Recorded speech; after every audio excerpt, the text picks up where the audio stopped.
주시옵소서. 오늘 순간도 주님의 은혜가 부어지게 하시고 주께서 우리 교회를 세워싸운 여러분께 하나님께서 귀한 은혜를 부으시고 우리 나라 민족이 이 땅에 함께 하시고 그 교회 가운데 영적으로 어둠의 은들이 다 떠나게 하시고 복음의 역사가 임할 수 있도록 인도하시고 기도할 때마다 성령이 놀라운 능력으로 길보시고 하나님과 저주를 떠나게 하시고 예배 가운데 주님의 은혜가 부어지는 놀라운 역사가 임할 수 있도록 성령이 주시고 오늘 시간도 예배 가운데 주님의 영광이 더 부어지는 귀한 시간 될 수 있도록 온전히 성령께서 기름 부으시고 또 주님의 처음부터 마지막 시간까지 주님 홀로 영광하시고 주님의 은혜가 부어지는 귀한 시간 될 수 있도록 온전히 은혜가 부어지게 하시고 성령의 역사가 임할 수 있도록 하나님의 그 은혜가 부어질 수 있도록 인도하여 주시옵소서. 감사 잘 드리며 예수 그리스도 이름으로 기도했습니다. 아멘. 사도신경으로 기도하도 도울 때는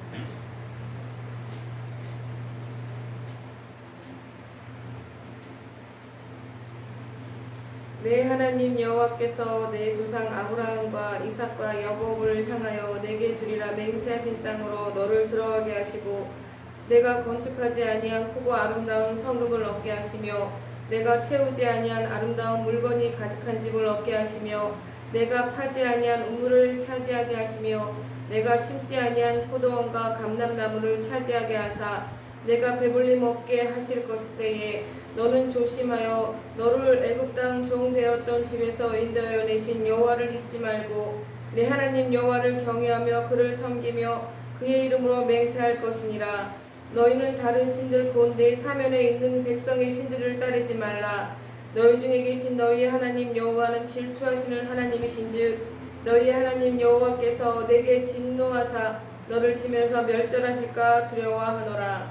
아멘. 사랑과 은혜가 많으신 하나님 아버지 감사합니다. 이 시간 아버지 주님께 간구하옵기는 아버지 하나님여 우리 열방비전교회가 아버지 주님의 은혜 안에서 아버지 하나님여 주여 주님과 함께 아버지 하나님의 영적 싸움을 해가 나아갈 수 있는 아버지 귀한 아버지 하나님여 주여 교회가 될 수 있도록 주님 인도하여 주시옵소서. 아버지 정윤성 목사님을 통하여서 선포되는 말씀이 아버지 또 이 교회를 또 아버지 하나며 이끌고 가시는 데에 주님께서 원하시는 그 방향대로 온전히 잘 이끌고 나가게 하여 주시옵고 또 우리 신정 목사님과 또한 아버지 부족한 종이 함께 협력하여서 아버지 하나님 이 교회를 아버지 하나며 이 파주 벼보니 가운데에 주님께서 허락하신 그 일을 이끌고 나가게 부족함이 없는 아버지 그런 교회로 아버지 하나님 함께 협력하게 하여 주시옵소서. 아버지 오늘도 함께 유튜브로 함께하는 아버지 주님의 사랑하는 또 열방비전교회 가족들 가운데 함께하여 주시옵고 또한 아버지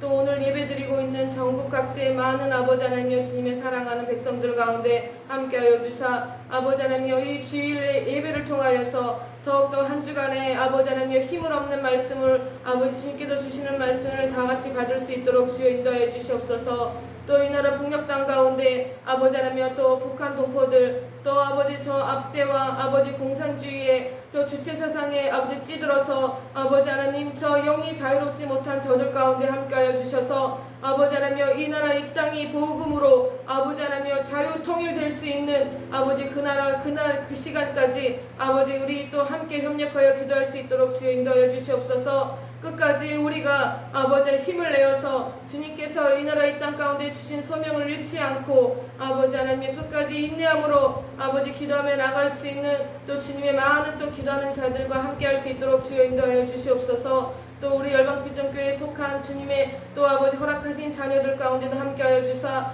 아버지 우리의 자녀들이 아버지 하나님여 다음 세대로서의 아버지 하나님여 주님께서 주시는 축복을 온전히 받아 누리기에 부족함이 없는 아버지 주님의 아버지 하나님여 그러한 든든한 군사로 세워줄 수 있도록 주여 인도하여 주시옵소서. 우리 자녀들 가운데 있는 모든 흉악의 결박이 끊어지고 아버지 그들 가운데 갇혀있는 아버지 모든 자유하지 못함이 예수 그리스도의 이름으로 아버지 자유케 됨을 선포하니 아버지 이 시간 가운데 주여 인도하여 주시옵소서. 우리가 주님께서 주시는 아버지 하나님여 그 영적 싸움을 할 때에 그 주님의 주시는 아버지 그 전리품을 취할 수 있는 주님의 귀한 용사들이 다 될 수 있도록 주여 인도하여 주시옵소서. 주님께서 함께하여 주시옵기를 간절히 바라오고 원하오며 이 시간 첫 시간이 오니 주님께서 주시는 아버지 하나님 사도신경으로 예배를 또한 시작합니다. 주여 다같이 사도신경 외우시겠습니다.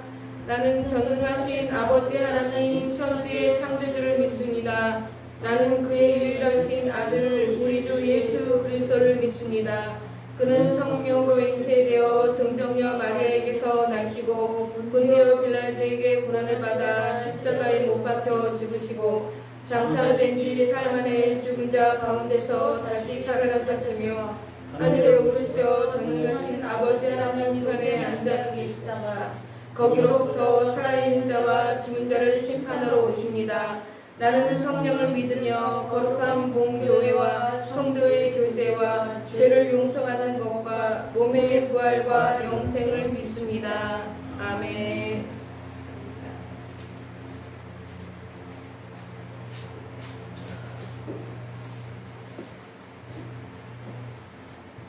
오늘 기도하겠습니다. 마음 기도. 신현진 목사님 주일원문을 드렸습니다. 또 시의장 성령님 제가 되었습니다. 우리의 삶의 영역에 하나님의 은혜를 우리가 매일 갈망하며 나갈 때마다 주께서 우리를 은혜를 구하시고 붙드시오 믿습니다. 이 자리에 두세 사람 모인 것에 내가 너와 함께하겠다고 하나님 하셨었고 또 유튜브로 드리는 하나님의 귀한 종들에게도 하나님 함께 하시고 전국 곳곳에 복음을 증거하는 종들에게 날마다 힘과 능력을 주시고 그들 삶의 사역과 모든 것이 영역이 넓혀지는 역사가 임할 수 있도록 성령께서 도와주시기 원합니다. 오늘도 예배자리에 귀한 예물을 드렸습니다. 주령을 들을 때 한 주간의 삶을 복되게 하시고 열매맺게 하시고 무엇을 심든지 만배의 축복이 있게 하여 주시옵소서. 심는 대로 거두는 축복이 임할 줄 믿사오며 예수 그리스도 이름으로 기도했습니다. 아멘. 서로 인사했습니다. 만배의 축복이 있을지어다. 만배의 축복이 있을지어다. 하나님은 당신을 사랑하십니다. 하나님은 당신을 사랑하십니다. 그렇습니다. 하나님은 오늘이나 영원토록 주님은 여러분 사랑하신 줄 믿습니다. 우리가 지금 오늘은 이제 더 기도하라고 아침부터 영적 전쟁이 굉장히 심했어요. 이야기하기 좀 그런데 지금 저는 새벽 3시부터 이렇게 전쟁이 시작됩니다. 하루 종일 전쟁입니다. 그래서 선생님 집사님 데리러 가는 차량에 전화 왔느니 무거움으로 이미 출발해갖고 한참 갔는데 전화가 왔나 봐요. 그러니까 받을 수 없는 그런 상황들. 네, 전화도 안 왔어요. 네, 그래서 이제 오늘 이제 넘어가시고 또 하다 보면 또 이런 일들이 많이 있습니다. 중요한 것은 우리가 하나님 앞에 어떤 상황 가운데도 말씀 안에 있어야 된다. 하나님은 여러분을 복을 주시길 원하셔요.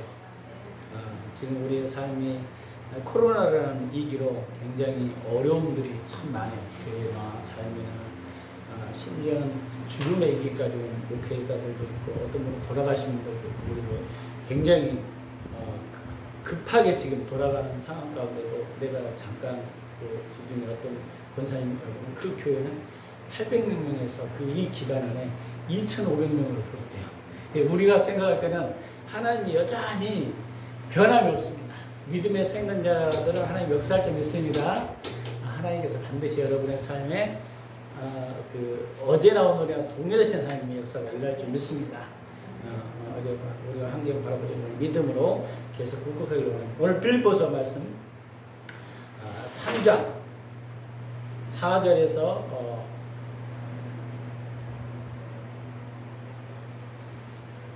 14절까지 읽겠습니다. 시작. 그러나 나도 육체를 신뢰할 만하며 만일 누구든지 다른 이가 육체를 신뢰할 것이 있는 줄 생각하면 나는 더욱 그러하리니. 교도할까요?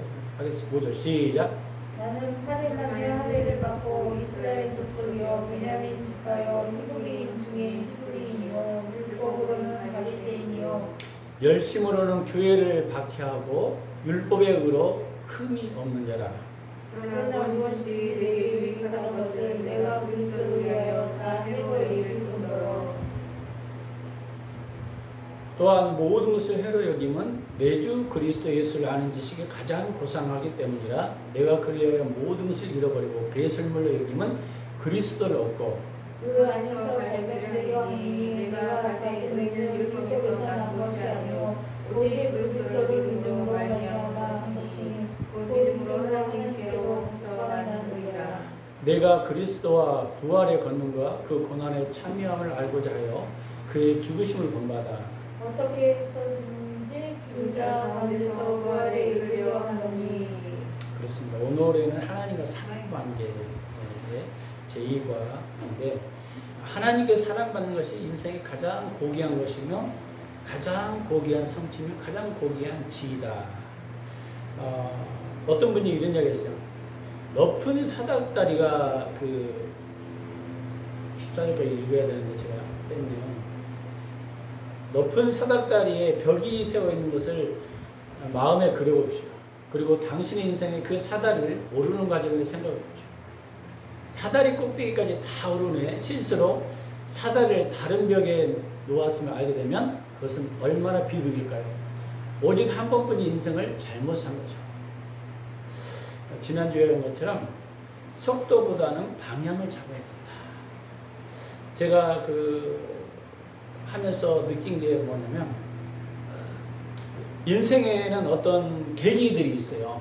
우리 인생에 막 달려가는 것이, 그래서 속도보다는 방향을 잡아야 한다는 이야기였는데, 열심히 내가 뛰었어요. 근데 방향이 잘못됐어. 그러면 어떻게 됐습니까? 굉장히 돌아가죠. 제가 가양대교를 총에 설을 띠러 이제 딱 가는데, 일산하고 서울하고 이게 쫙 나가는데 이쪽으로 가야 되는데 차가 막 오니까 이게 들어갈 수가 없는 거예요. 그래서 서울 알면서도 그냥 끌려가는 거예요. 이게 일이 넘어가야 되는데 일이 착 지나가니까 30분이 늦어가 다시 돌아가서 하면서, 야, 그렇구나. 우리 광야 이스라엘 백성들이 마치 그런 경우들이 있어요. 하나님께서 며칠이면 갈 길을 이스라엘 백성들이 두려워서 못 갈까봐 돌아가는 거야. 우리 인생에. 하나님 여러분 돌아가지 않기를 예수님을 축원합니다. 이건 뭐냐면, 하나님과 사랑의 관계가 회복되면 우리 인생의 방향을 제대로 잡는다는 것입니다. 그래서요, 우리는 주님은요, 사랑의 관계가 굉장히 중요하다는 거예요. 왜?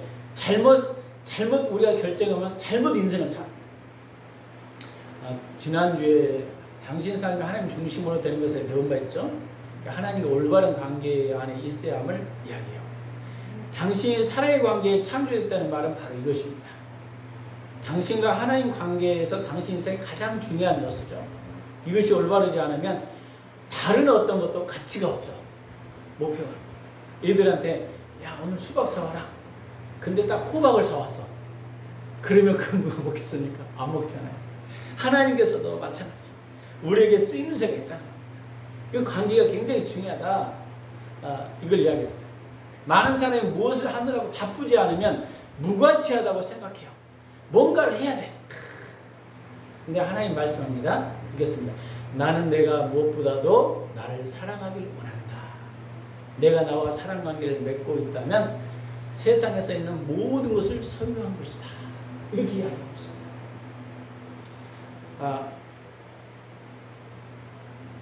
죄송합니다. 이렇게 돌아보네요.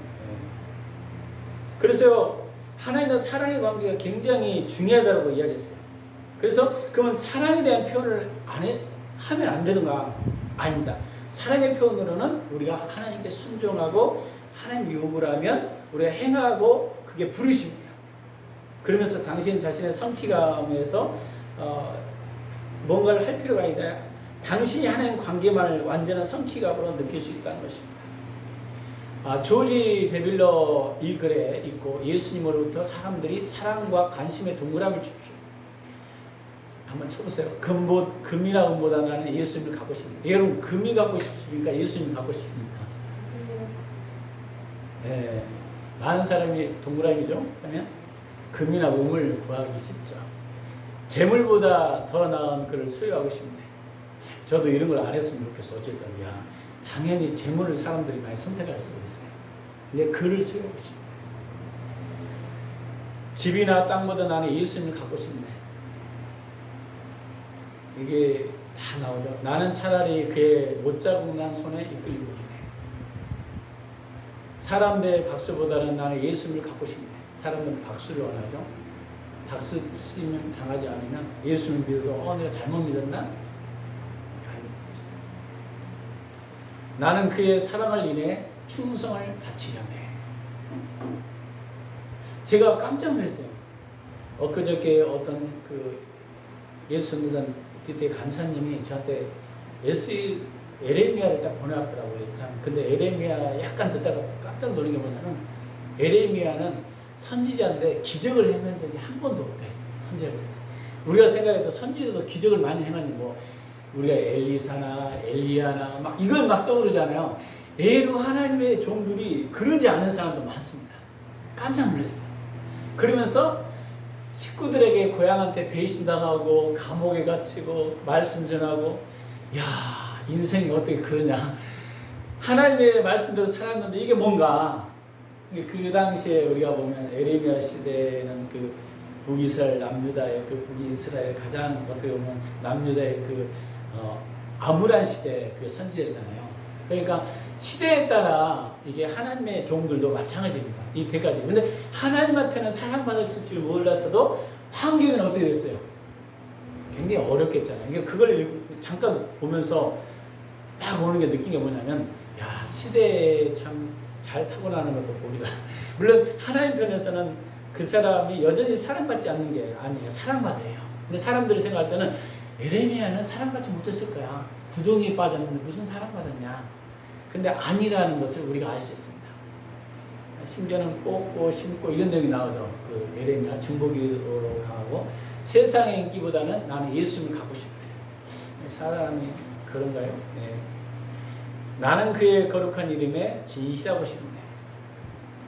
나는 활짝 핀 백합보다 존귀하며 나는 별집에 나온 꿀보다 더 달도다. 저는 이런 것들을 잘 못해요. 사실 근데 이제 책대로 공부를 하다 보니까 야, 좀 내가 좀 바뀌기는 바뀌어야 되나 보다. 어느 목사님 이런 걸 잘해.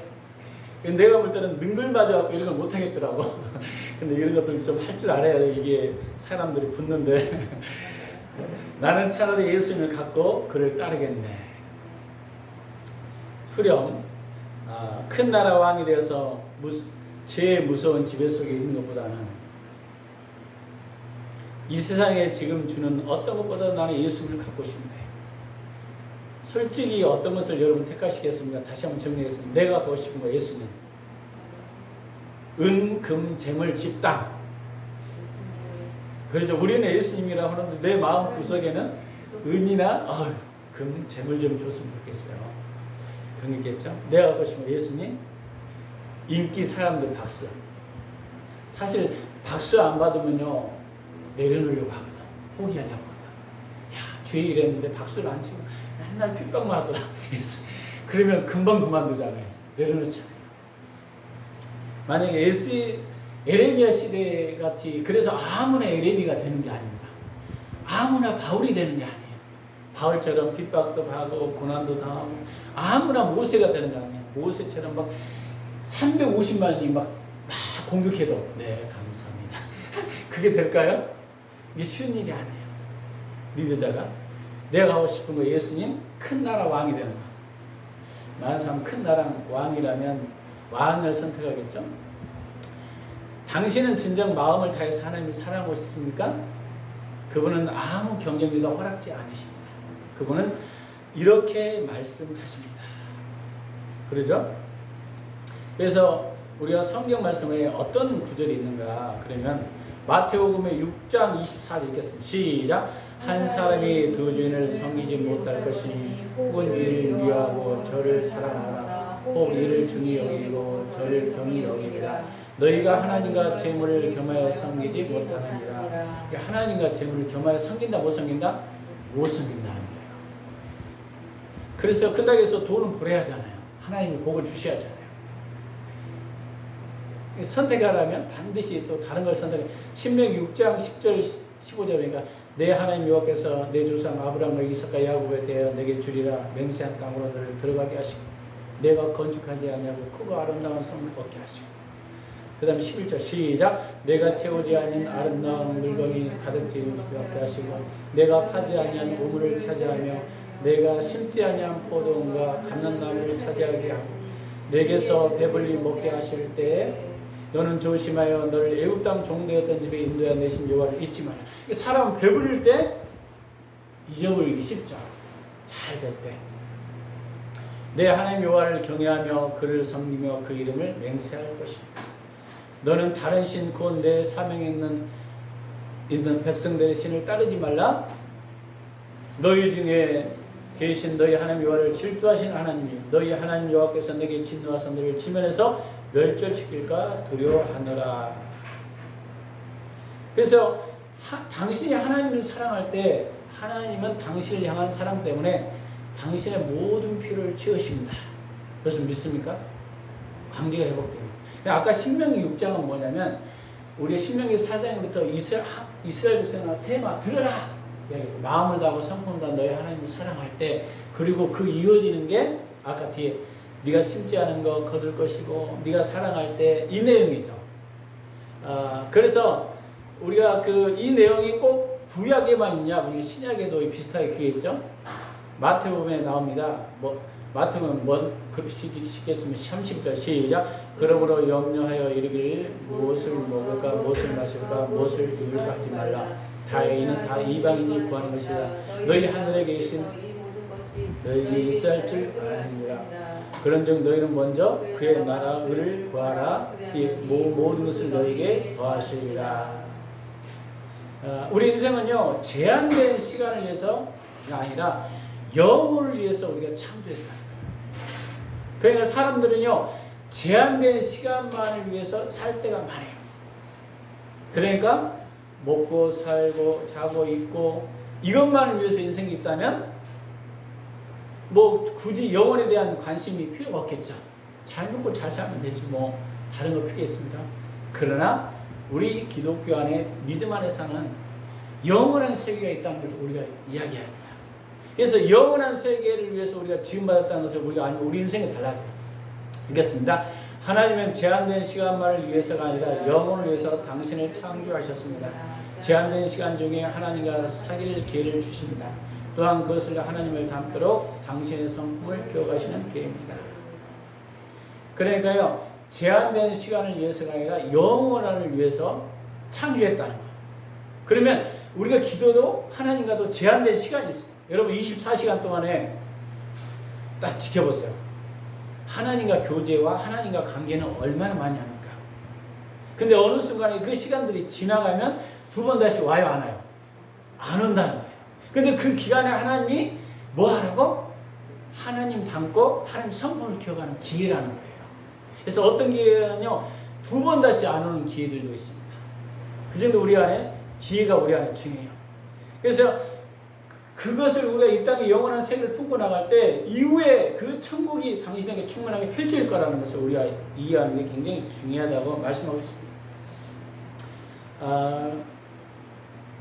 제한된 시간이 이 세상이에요. 이 땅에서만 산다면 당신은 창조의 궁극적인 목적을 놓치게 될 것입니다. 또한 당신은 과거가 현재의 삶을 좌우게 됩니다.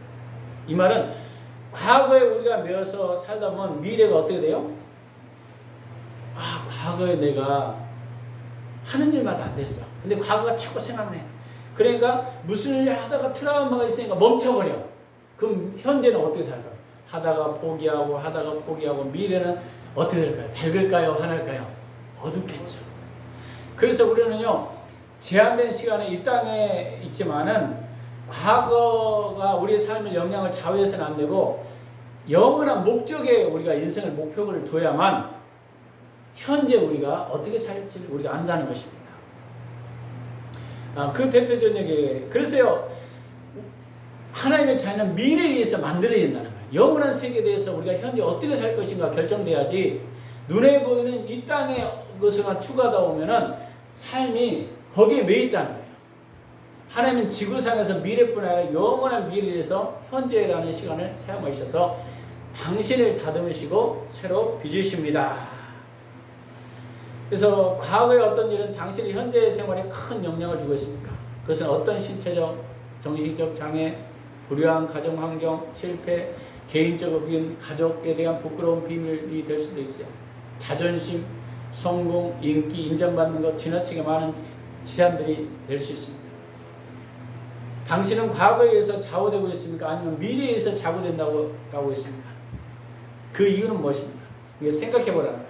내가 지금까지 계속 살아가는 것이 과거가 나를 좌우하는가, 영원한 세계를 바라보면서 지금 현재가 좌우되는가, 지금 우리가 한번 생각해 보라는 거예요. 왜? 하루하루가 굉장히 지금 중요한 거예요. 지금 시간이 가장 행복한 시간이에요. 왜 그런지 아세요? 다시 돌아오지 않기 때문에. 사람들은요, 지금 어려움이라고 하니까 지금 하나님이 나에게 주신 가장 좋은 기회라는 것을 놓쳐버려요. 지금 가장 행복한 시간이 지나가고 있다고 믿으셔야 돼요. 이것이 미래가 되고 있습니다. 어떤 환경이든지. 저는요, 어떤 환경이 막 어려움이 있잖아요. 그러면 그 환경 가운데 하나님의 관점에서 가장 여기 선한 뜻이 뭘까? 여기에서 하나님이 원하시는 건 뭘까? 여기에 집중해요. 그래서 성경에 보니까 항상 기뻐하라, 쉬지 말고 기도하라, 범사에 감사하라. 그래서 우리 관점이 과거에 어떤 것에 집착하느냐, 미래에 하나님께 집중하느냐에 따라 관점이 보느냐에 따라 완전히 현재 살아가는 방법이 다르다는 거예요. 그러니까 지금이 가장 중요하다. 저도 이제 이걸 준비해보면 거의 어쩔 때는요, 12시간 넘습니다. 이걸 내일 칠까? 왜? 교인들 이거 다 살아갈까 하는 경험에서 그럼 읽으면 편할 텐데. 근데 우리 교인들이 또 우리 살 분도 있는데 다른 분들도 못 사는 분도 있잖아요. 그러니까 이걸 만들려면 또 이거 일일이 쳐야 되니까 무지 또 피곤하기도 해. 고민을 해. 그냥 사서 읽고 그냥 교제를 할까. 근데 그게 아니죠. 어떻게든지 한 말씀이라도 하나님 관점에서 세워질 수 있도록. 이게 굉장히 중요하다는. 왜? 지금 나에게 주어진 시간이 가장 행복한 시간이고 중요한 시간이기 때문입니다. 두 번 다시 돌아오지 않습니다.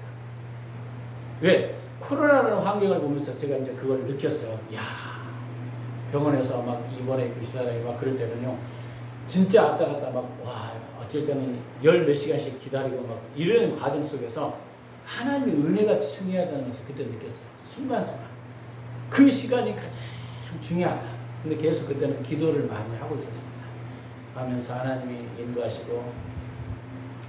그러니까 여러분의 인생에 지금 과거가 좌우하고 있습니까? 아니면 미래에 지금 좌우되고 있다고 여러분 생각하냐고 지금 생각해봐야 돼요.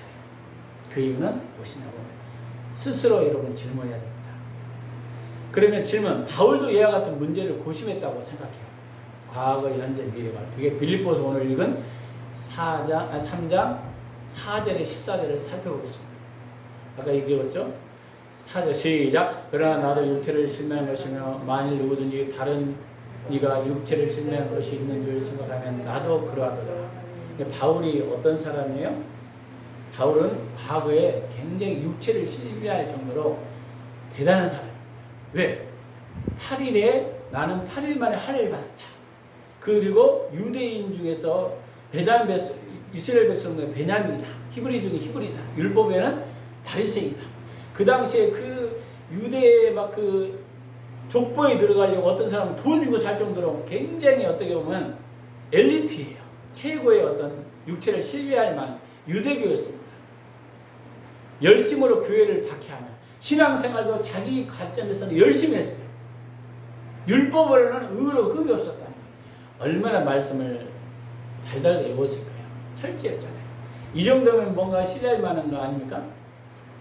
근데 그러나 무엇이든 내게 유익한 것을 내가 그리스도를 위하여 다 해로야겠다.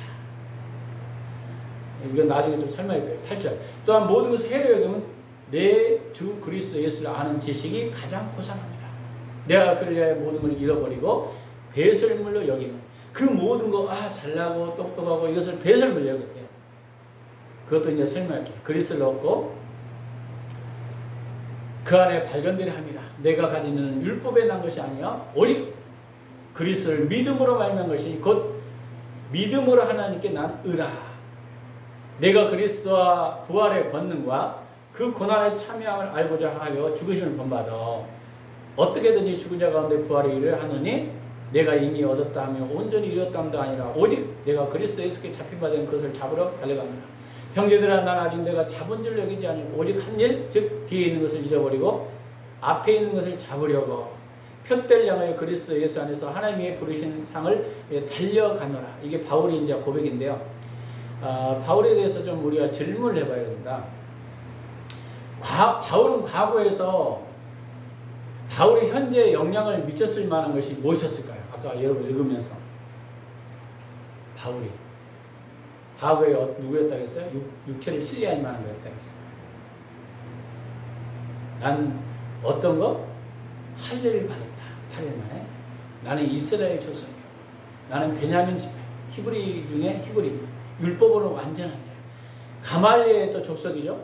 그러니까 가장 탁월한 학위와 모든 걸 다 가졌어요. 열심으로 교회 생활도 열심히 했어. 율법에 의롭고 흠이 없어. 얼마나 대단합니까? 이것이 영향을 미쳤을 가능이 있겠죠. 그 정도 열심히 한 사람이면 나와봐라 그러셔야 되나요? 신앙생활.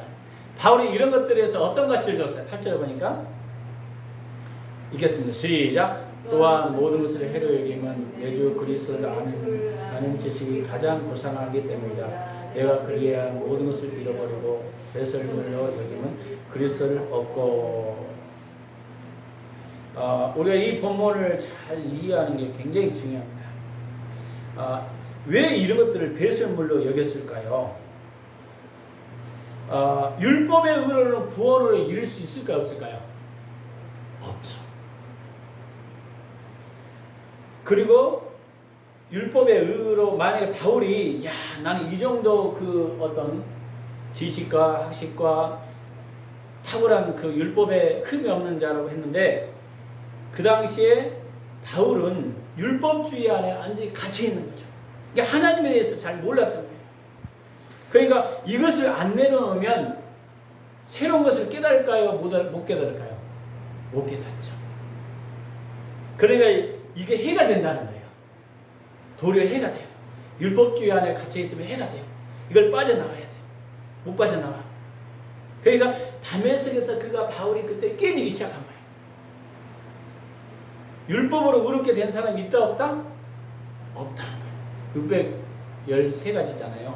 그 중에 이제 12가지를 지켰어. 한 가지 못 지켰어. 그러면 율법으로 만약에 의롭게 된다면 한 가지 못 지켰으면 다 지킬 수가 없잖아요. 실패할 수밖에 없잖아요. 그러니까 율법을 다 지킬 수 있는 사람이 있다 없다? 없다는 거예요. 그러니까 율법은 거울이에요. 율법을 통해서 내가 얼마나 죄인이고 내가 얼마나 볼품없는 사람이고 하나님 뜻대로 살 수 없는 사람을 깨닫고 이게 율법이에요. 그래서 율법은 문학선생이라는 표현을 쓰고 가정교사다. 예수님 앞에 갈 수밖에 없다. 그래서 율법으로는 구원받을 수 없고 오직 무엇으로 구원받는다는 거예요? 예수 그리스도를 믿음으로 구원을 받는다는 거예요. 그래서요 옛날 그것을 갖고 있으면 해가 되는 거예요. 옛날 잘못된 가치관이 이걸 버리지 않으면 도리어 주님 앞에 나가는 해가 돼요. 이게 옛날 잘못된 지식을 갖고 있어요. 어디 이단에서 어떤 걸 봐온 것을 딱 들어가 있어 가치관. 이것을 해로 버려야 되는데 이거 안 버려. 그러면 새로운 걸 받을 수 있을까요? 없을까요? 못 받아요. 그래서 복음 안에 그래서 보니까 해로 이겼다는 거예요. 과거에. 제가 이제 이 성경을 좀 이렇게 읽으면서 많은 걸 생각했어요. 복음에 대해서 우리가 다시 이야기해보나. 바울은 어째서 그 과거를 그렇게 하찮고 믿을 수 없는 것으로 여겼습니까? 8절 11절 보니까 내가 또로 모든 것을 해로 여기면 내 주 예수 그리스도를 아는 지식이 가장 고상해요. 만약 율법주의에 갇혔다면 예수님 알았을까요? 몰랐을까요? 몰랐죠. 우리가 잘못된 트라우마에 갇혀서 과거에 매여서 미래에 못 나가. 미래에 새로운 것이 하나님 준비되어 있어. 근데 이것만 고집해. 그럼 이걸 받을 수 있을까 없을까요? 그래서 이것이 해가 되는 거예요. 그래서 예수님이 가장 고상한 시간. 그래서 모든 것을 잃어버리고 이거 배설물이다 이거 버릴 거야. 배설물이라는 게 좋은 걸까요? 나쁜 걸까요? 그러죠. 주님 얻게 한 거죠. 그 안에 발견되려 하면이 내가 가진 율법에 난 것이 아니요. 오직 그리스도를 믿음으로 율법으로 안 되겠구나. 바로 예수 그리스도 믿음으로구나. 이걸 얻기 위해서 이것을 해로 버렸다는 거예요. 우리의 잘못된 습관, 잘못된 옛날 가치관, 과감히 버려야 되는데 이게 버려집니까? 안 버려집니까? 쉽게 안 버려져요. 이스라엘 백성들이 광야에서 이제 그 애굽에서 출애굽할 때 하루에 나왔는데 이 애굽 체리를 버린 데는 며칠 걸렸어요? 40년 이상 걸렸다는 거예요. 우리 성품이 그렇게 쉽게 변하지 않습니다. 성격도 변하지 않아요. 여러분 자녀들, 여러분 삶, 막 여러분이 하는 말씀 가지고 딱 입시다. 그러면 그때 들어. 5분 후에 잊어버리고 다시 돌아가잖아요. 왜 그랬어? 이렇게 아무리 변화가 쉬워집니까? 안 변하죠. 사도 바울도 이것을 완전히 배수물로 여길 수밖에 없다는 거예요. 이거 해로 여겨야 되는구나. 과거의 매구나. 이게 도리어 역효과라는 거예요. 그래서 내가 그리스도의 부활에 받는가 그 고난에 참여함을 알고자 그를 죽으심을 본다. 내가 그리스도의 십자가 옛날 것을 완전히 죽고 새로운 것을 세워야만 부활의 생명이 있는 것입니다. 그리스도인들은 죽고 부활이에요. 내가 한번 죽어야 됩니다. 내가 그리스도의 십자가에 죽고 누가 살아야 된다?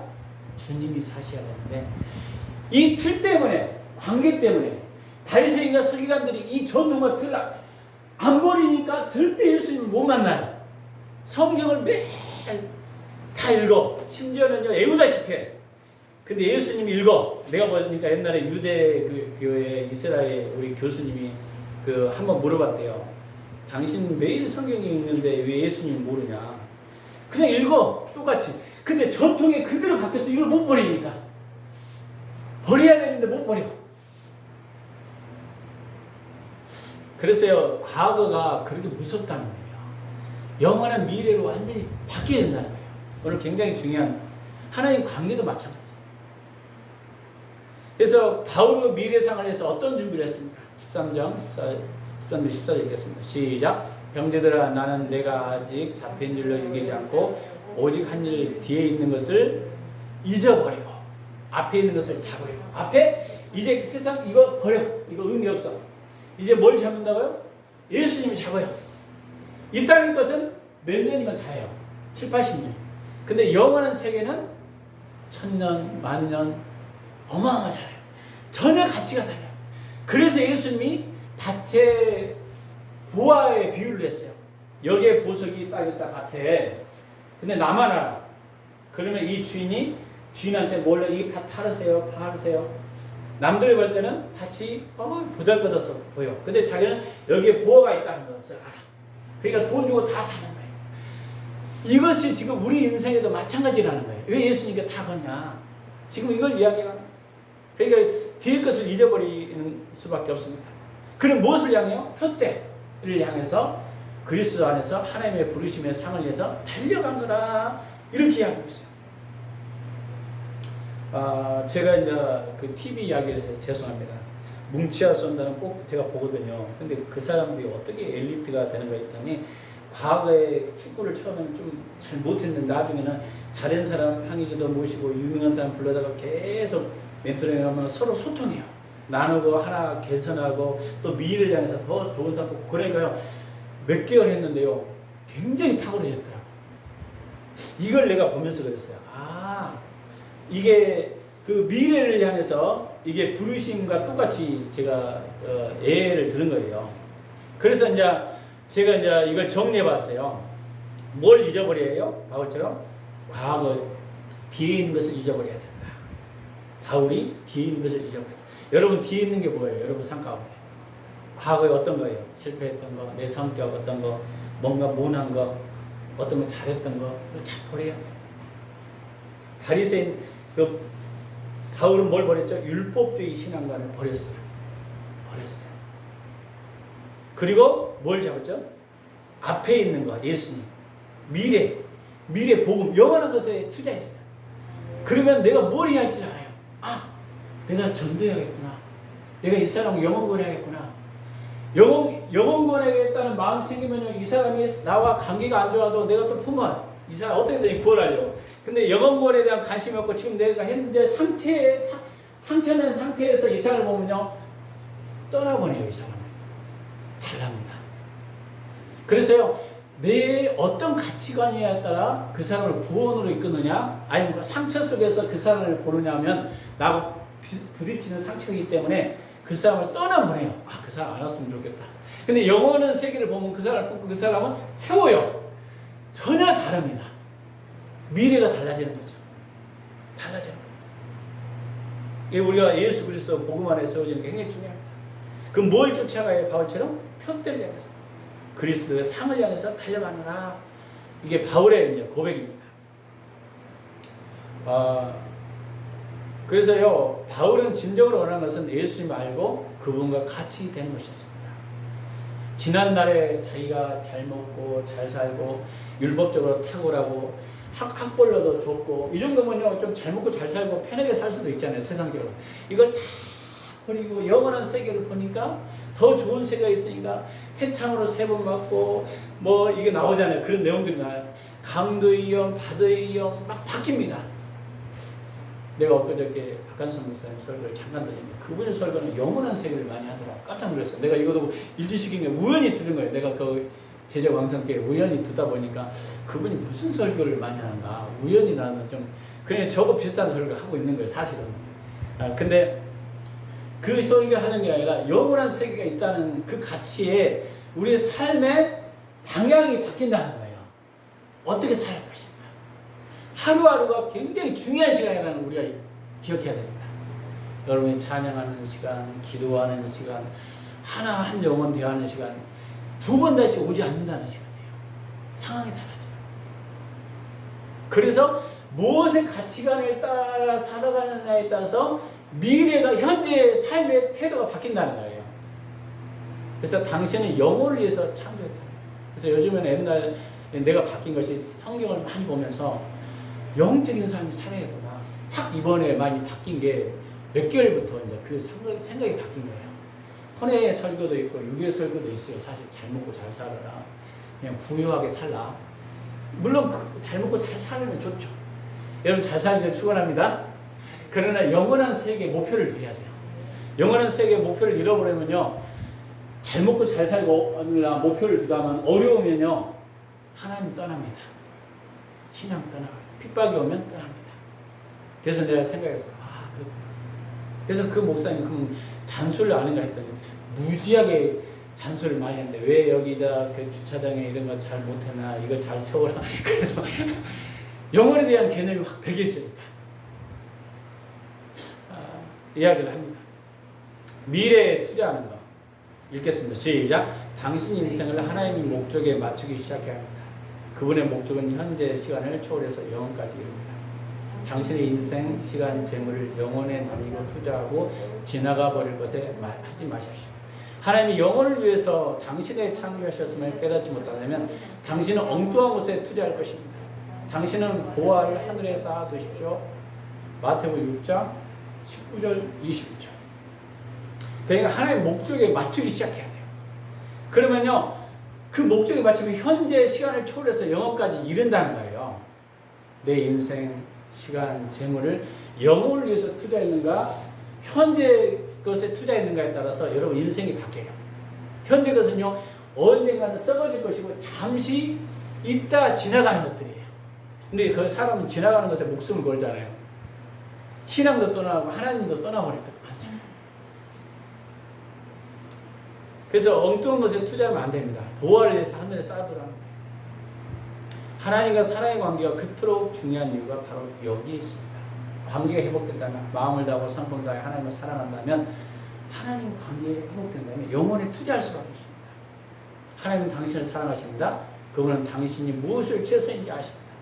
오직 그분만이 당신의 인생을 가장 가치 있게 투자하게끔 인도하실 것입니다. 하나님과 동행하며 그분의 음성을 듣고 살 때 하나님 인도하심을 알게 됩니다. 그래서 여러분이 읽겠습니다. 마태복음 19장 20절 시작. 너희를 위하여 보물을 땅에 쌓아두지 말라. 거기 종과 등록이 패하고 도둑과 구멍을 뚫고 도둑질하느니라. 사실 돈 때문에 사람들이 많이 죽어요. 돈 때문에 돌지도 살인도 해요. 돈 없었으면 차라리 죽지도 않았잖아요. 아무것도 아니에요. 돈은 우리가 다스리고 정복해야 하는데 돈에게 지배받으면 그때부터는요. 이것이 만무우상이에요. 우리는 돈을 지배해야 됩니다. 믿으시거든요. 지배 당하면 안 돼요. 돈 때문에 주의를 못해. 그럼 지배 당한 거예요. 근데 주의를 하면서 돈을 잘 활용할 줄 알아. 그럼 돈을 다스리는 거예요. 약간 다른 겁니다. 다스려야 돼요. 오직 너희를 위하여 보물을 하늘에 쌓아두라. 거기는 조음이나 등록이 해하지 못하고 도둑이 구멍을 뚫지 못하고 도둑다지 못하느니라. 그러죠?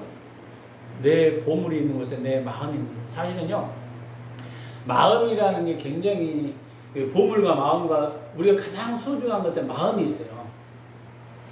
제가 옛날에 우연히 이렇게 길에 이렇게 지나가다가 1,000원짜리인가 10,000원짜리인가 바람이 딱 날아가는 게 있어요.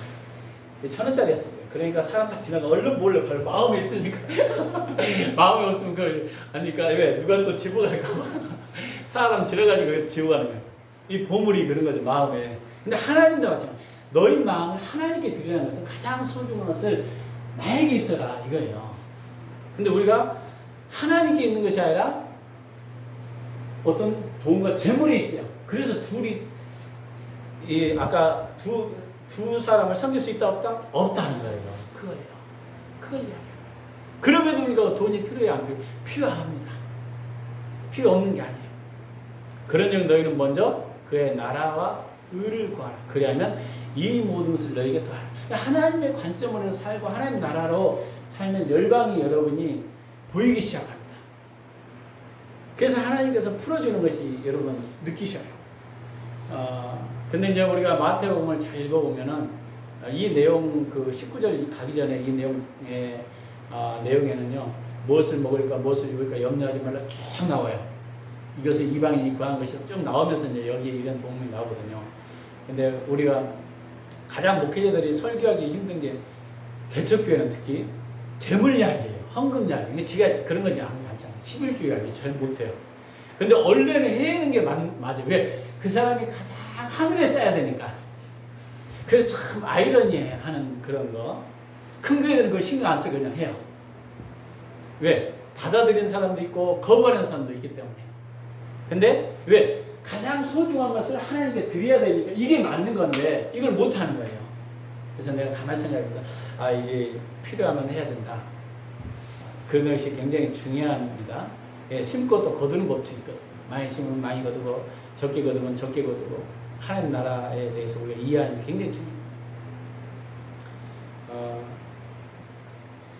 그래서 당신은 읽겠습니다. 시작. 당신은 인생과 시간과 재물을 투자하고 있으니까 두 종류의 목록을 만들어 봅시다.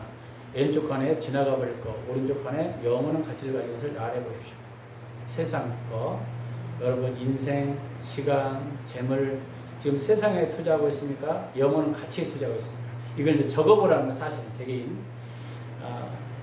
처음에는 이쪽으로 많이 적을 확률이 커요. 근데 신앙이 자라갈수록 영원한 가치가 보이기 시작합니다. 유튜브로 나가니까 더 깊은 이야기를 하고 싶어도 못하겠어요. 이런 애화들이 많이 있는데 또 오해가 발생할까 상당히 많은 그런 애화들이 참 많습니다. 제 주위에 그런 경험들이 많이 있어요.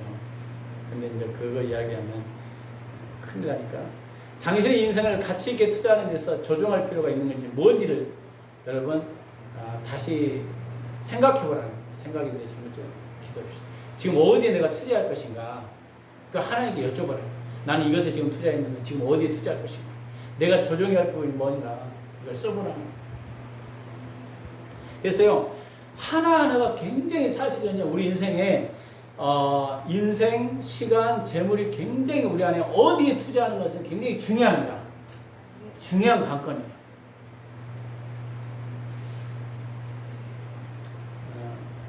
우리가 록펠러 유명하잖아요. 11조약이. 근데 그가 인생의 죽음의 고비에 넘으니까 그때 이제 알게 된 거잖아요.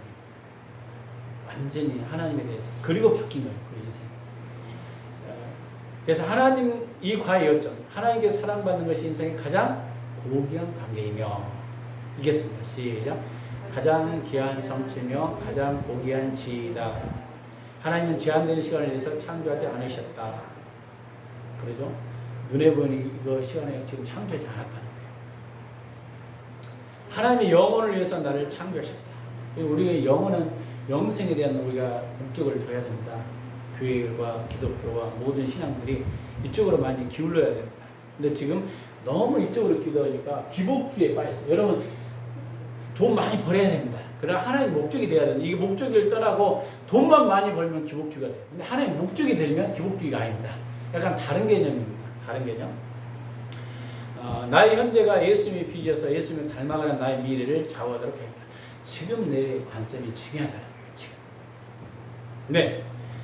지금 내 시간이 가장 행복해야 되고 지금 내 시간이 가장 소중한 시간이에요. 이게 보이지 않으면 언제가 좋은 날이 오겠지. 언제 올지 몰라요. 그건 아닙니다. 그래서 여러분이 예수 안에 지금 거하는 삶이 가장 행복한 시간입니다. 믿으시기 바랍니다. 가장 행복한 시간을 지나가고 있다고 여러분 보셔야 돼요. 그의 나라와 그를 구하라. 내 인생의 가치 있는 것에 투자하고 있는지를 확인해야 된다. 지금 내가 어디에 투자했는가. 이 말은 내 마음이 지금 어디에 뺏겼는가. 가정, 하나님, 물론 가정 다 섬겨야 됩니다. 아니면 직장, 어떤 거, 돈, 아니면 하나님께 지금 이것을 지금 점검해라는 거죠. 어디 지금. 오직 하나님만이 나의 인생을 가치 있게 투자하게끔 인도하실 것입니다. 근데 하나님과 사랑의 관계에 있다면 하나님이 채우심이 없어도 믿어야 됩니다. 채우셔야 돼요. 오늘 이렇게 하나님에 대해서 오늘 사랑의 관계에서 이제 우리가 좀 정리를 했어요. 오늘은 하나님과 사랑의 관계가 굉장히 중요하다 오늘 이야기했습니다. 그래서 여러분 인생에 정말 방향을 잘 잡아야 됩니다. 방향을 잘못 잡으면은 아무리 속도를 가도 잘못 갔네? 의미가 없어요. 그걸 제가 뭘로 느꼈어요? 차량 운전을 하다가. 그래서 요즘은 좀 천천히 가다가 좀 신중하자. 근데 점점 나이가 먹어가면서 깜빡깜빡 잊어버린 게 벌써부터 그러면 안 되는데 옛날보다는 더 그게 좀 되어가는 것 같아요. 요즘에 신중하려고 노력하는데도 지나갔네? 지나가면 못 돌아와. 30분, 1시간. 그런 경우도 그 정신을 차려도 그러더라고요. 야, 옛날엔 그러지 않았는데 이런 생각. 그러면서 시간이 손살같이 지나가는구나. 그래서 우리 안에 중요한 그 시간들 여러분 관리, 하나님과 사랑의 관계 굉장히 중요합니다. 이게 저는요 갑자기 오늘도 새벽에 2시 정도 기도하는 영주전쟁이 오늘 많이 해야 된다 그런 걸 하긴 했어요. 그래도 여전히 그게 터지더라고. 감동이 딱 오면은 진짜 가요. 그날 안 오는 게 아니야. 해 정말 뭐 그거. 근데 약간 줄어들 뿐이야. 사건이 일어나면서. 그래서 그때는 잠을 안 자. 바로 그냥 해버려요. 왜? 분명히 터질 어떤 것도 있을 겁니다. 사건들과 환경들과. 그래서 매일 순간마다 우리는 하나님의 그와 이게 사랑의 관계가 회복돼야지 여러분 방향을 바로 잡습니다. 그게 안 되면요 놓쳐버려요. 놓치면 안 됩니다. 그래서 여러분 과거에 또 한 가지는 과거에 매이지 마세요. 다시 미래의 영원한 목표와 계획을 짜십시오. 나의 미래는 이렇게 바뀔 것이다. 선포하시기 바랍니다. 어떤 분이 그랬대요. 내가 갈매기교회 40세가 넘어가면 어떤 큰 역사가 일어날까. 이거로 계속 이야기했대요. 근데 40대가 되니까 정말 교수가 되고 실제 기적이 일어났다는데 말이라는 게 굉장히 중요하잖아요. 과거는 맨 이게 실패 안 되는 거 이게 붙잡고 있으니 거래요. 자꾸 버려야 돼요. 목표를 세우고 꿈을 가지고 어떤 큰 자부심을 가져야 돼요. 나는 옛날에 이런 사람이다. 찌질하게 살 것이다. 미래도 이렇게 될 것이다. 나는 왜 이렇게 재수없는 사람이냐. 이것을 버려버리고 나는 참으로 좋은 사람이다. 나는 재수가 좋은 사람이다. 나는 좋은 환경이 아니라 이 환경을 극복할 수 있는 믿음 하나님이 도와주실 거야. 사고를 자꾸 바꿔야 돼요. 바꾸면요 기적이 일어납니다. 바꾸면 기적이 일어납니다. 하나님은 그렇게 역사하십니다. 보세요. 하나님의 사람들이 다 그랬어요. 종이 목사님들 폐병으로 막 있었는데 하나님이 그 말씀, 믿음의 말씀, 치유 말씀을 계속 적어놓고 진짜 그때부터 영어 단어 외우고 나는 세계로 간다, 열방으로 간다, 영어 설교 그때 병원에 있으면서 폐병으로 다 해요. 근데 구약의 사람들, 요셉도 그러고 모든 하나님의 사람들 다 동일하더라고요. 과거에 매인 것이 아니라 하나님의 영원한 세계를 바라보니까 가치관이 달라져요. 미래에 투자하고 현재 내가 살아가는 태도가 달라져요. 그래서 여러분들도 지금 코로나라고 해서 다 어려우니까 어려울 수밖에 없어. 안 될 수밖에 없어. 아니요. 되는 데는 돼요. 안 되는 게 아니라 되는 데는 됩니다. 왜? 하나님이 영원히 변함이 없기 때문에. 그게 더 충격이었어요. 그분들 이제 수요일에 예배 들어갔었는데 한 번도 코로나에 걸린 적도 없고 주사도 안 맞습니다. 깜짝 놀랐어요. 하나님의 일하심은 그냥 믿고 그냥 나가는 거예요. 하나님이 우리 인생에 역사가 일어날 것이다. 기대해야 됩니다. 지금 여러분이 실제적으로 어려울 수 있어요. 체감할 수 있어요. 계속 선포하고 뚫고 나가야 됩니다. 그런 역사가 있기를. 그리고 사랑의 관계 회복될 때 하나님께서 그 위에 더할 거라는 믿음을 갖고 승리하기를 예수 이름으로 간절히 축원합니다. 아멘. 잠깐 기도하겠습니다. 먼저 끌고 왔습니다.